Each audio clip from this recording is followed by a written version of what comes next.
Hello, I'm Dave Lotz. I've been known to hike on Guam for quite a few number of years, and also author of The Best Tracks on Guam, which is probably the best hiking book on the island. Just want to take a little bit of your time to talk of various aspects of hiking safety, and perhaps the most important one is have some preparation. Understand where you're going, the difficulties you're to meet, the challenges and the opportunities, and also dress appropriately and have the right gear to take along. We've illustrated a lot of that in our book. There's a long list of equipment to take with you and also how to relate to where you're going. I first of all want to take a look at how do you plan your hikes and how you should make certain you should not get lost. And I think the most important factor is maps. I happen to use United States Geological Survey topographic maps, which has the contour lines on them. And if you're not familiar with using them, there's a little tutorial in our hiking book of how to use them, but also get familiar with them because it's essential to understand the terrain of Guam. In order to prevent these from getting messed up with moisture, we take a product called Map Wrap and treat these maps, which makes it water repellent. And I find that quite handy. And then as I've done, you just fold it and it'll last a considerable amount of time. But always have a map with you. And in order to help with your orientation, know which way is north. Now, most of us don't have a built-in compass in our body. Basic compass. Pretty handy device to take with you.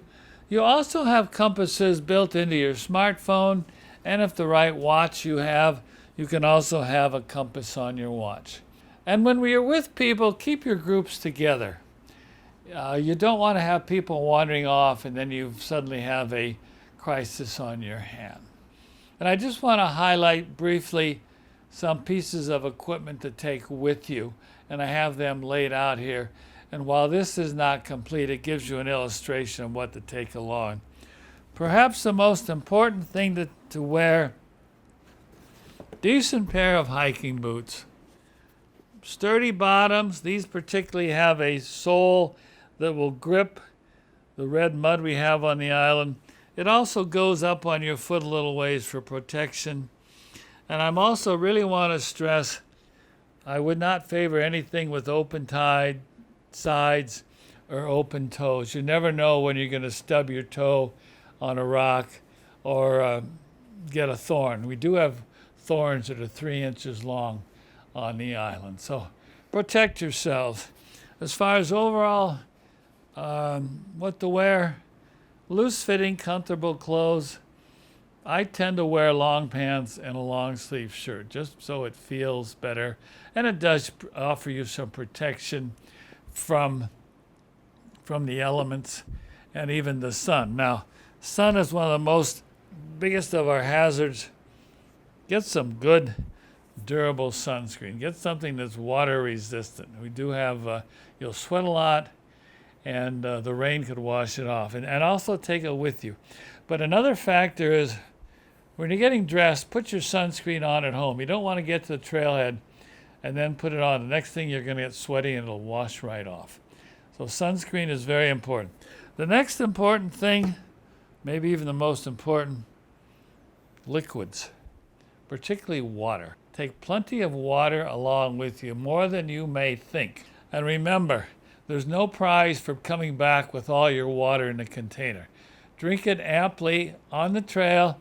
I even suggest people to take a good drink of water before you start. And a couple cautions. 2 things you should never take on the trail for drinking is beverages with caffeine in it or alcoholic beverages.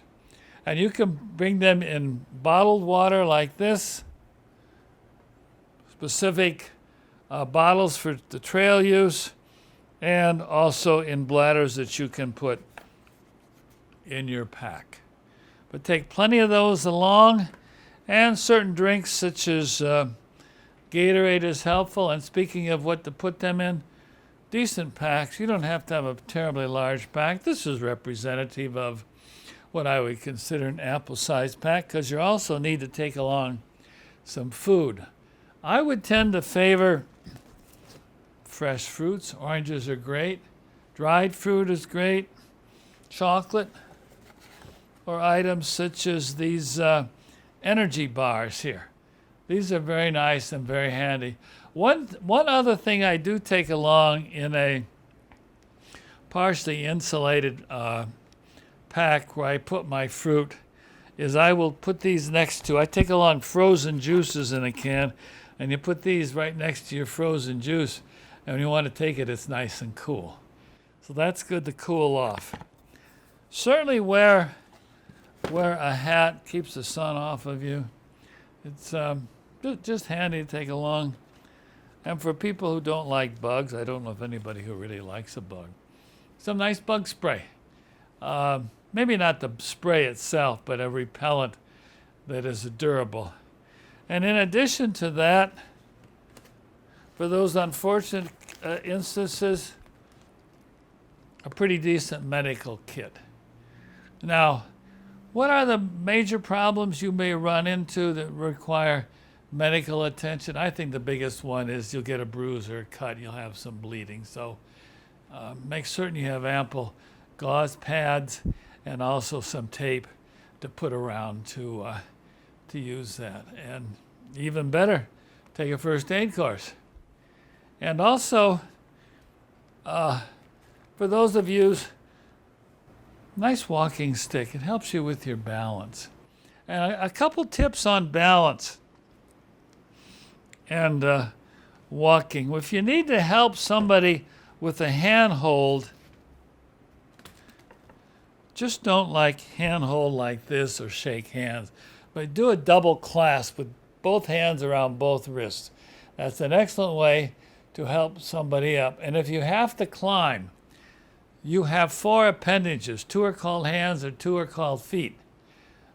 That's very safe. You don't want to suddenly discover, don't try and be an exhibitionist and jump, because you'll suddenly discover you're going to miss. It's always wise to be safe. Nobody likes a show off. I think that's basically covers more or less the highlights and a basic introduction to hiking on the island. In the next segment, I think we're going to look into some of the destinations and some of the real potential hazards that relate to destinations.